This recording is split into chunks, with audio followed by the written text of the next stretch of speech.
उसे लगने लगता है कि वो भगवान बन गया है। वो अपनी इस नई शक्ति का प्रदर्शन करने लगता है, दूसरों के भविष्यवाणियां करने लगता है और इसी गॉड कॉम्प्लेक्स के जाल में फंसकर वो अपनी सारी संचित आध्यात्मिक ऊर्जा को तेजी से नष्ट कर देता है।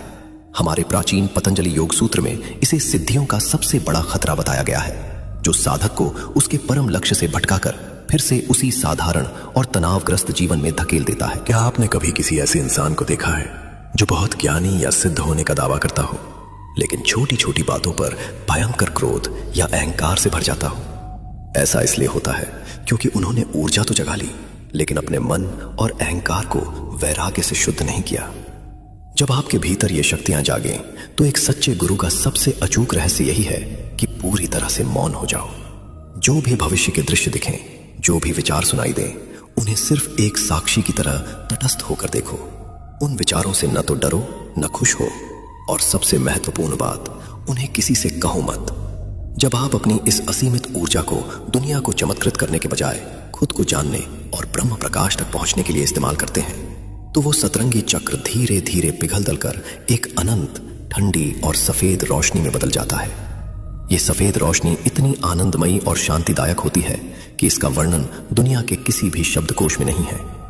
इस अवस्था में पहुंचकर साधक को ये परम सत्य अनुभव होता है कि जन्म, मृत्यु, समय और स्थान सब एक माया है। वो जान जाता है कि वो सिर्फ एक हाड़ मांस का शरीर नहीं, बल्कि इस पूरे ब्रह्मांड की ऊर्जा का ही एक हिस्सा है।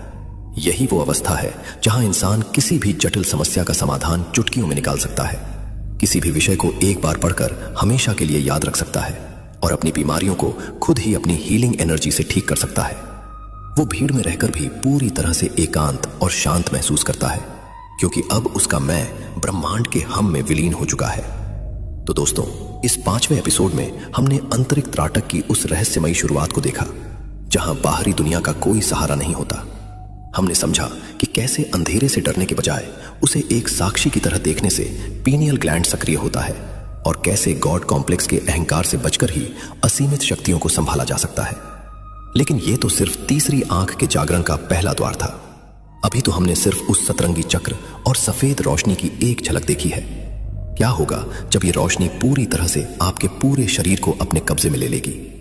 क्या होगा जब आप उस सफेद रोशनी के पार उन अदृश्य आयामों में प्रवेश करेंगे जहां समय का कोई अस्तित्व ही नहीं है?